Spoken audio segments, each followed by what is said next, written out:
So what's up mga kalupa, meron tayong bagong property dito na binibenta sa Tagkawayan, Quezon, na along National Highway or Maharlika Highway. So ito yun, yan, dikit siya sa kalsada. Ito yung boundary niya sa may natumbang puno na yun, papunta sa loob nun. So ang sukat nito is 10,000 square meter or 1 hectare. At ang kagandahan nga nito mga kalupa is along National Highway na siya. Ayan, tabing-tabi siya ng kalsada. Tapos malapit lang siya sa town proper ng Tagkawayan. Almost 10 km ang layo niya mula dito hanggang town proper ng Tagkawayan. Tapos itong way na to is papunta siyang Bicol sa Kamsor. At ito naman is papunta sa Manila. Itong way na to papuntang Manila. Ayan, napakaganda nito mga kalupa.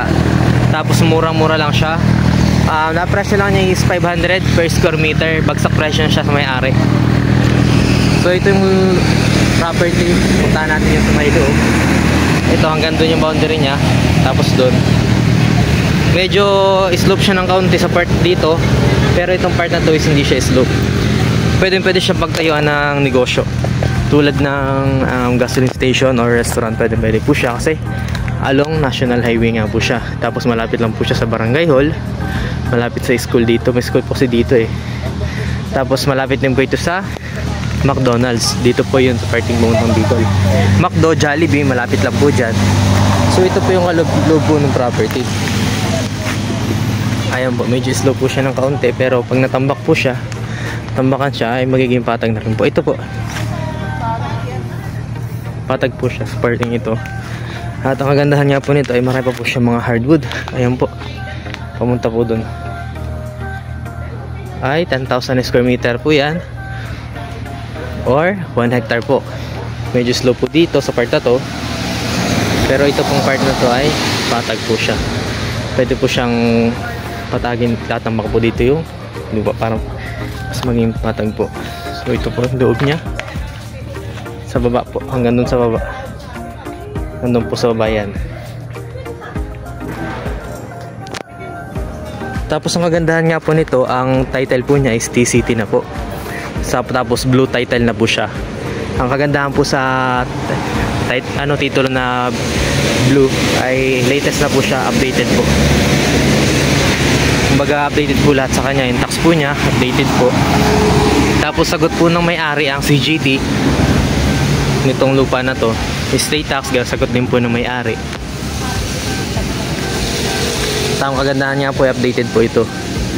Bayad po ng may-ari ngayong taon na ito ang tax. So ito po, nakikita nyo po dyan. Ayan po, kagandang po. Pwede po siya pagtayo ng negosyo.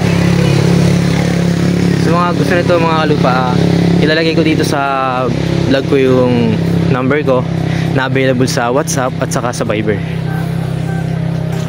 Abay lang kayo sa akin, PM nyo ako kung gusto nyo itong puntahan. Dito pag-usapan natin, set tayo ng araw. So dito ayan na yung Maharlika Highway. Napakamura na ito mga kalupa. Bihira ang ganitong along National Highway na mura na ang presyo. Ulitin ko, ang presyo nito ay 500 per square meter lang. Along National Highway na siya. So ito, tabing kalsada. Ngayon mga kalupa, punta natin yung boundary niya.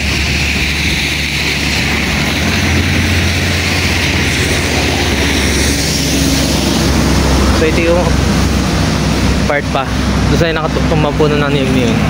Yun yung pinakang boundary niya. Almost 100 meters ang frontage. Dito, pababa. Slope na siya doon. Ayan. Almost 100 meters ang frontage nito. Malawak siya. Ayun na, kagandahan, malapit siya sa Barangay Hall. Ayan po, Barangay Hall po yan. Tapos malapit po siya sa Tabugon. Ayan po, pamuntang town proper ng Tagkawayan. Nadadaanan po talaga siya. Pinakang ano po siya, main road po siya. So ayan po mga lupa, PM lang po kayo sa akin. At kung ikaw nga ay hindi pa nakasubscribe sa aking channel, ay mag-subscribe ka na, like, at notification bell para lagi kang update sa mga property kong in-upload. God bless, thank you.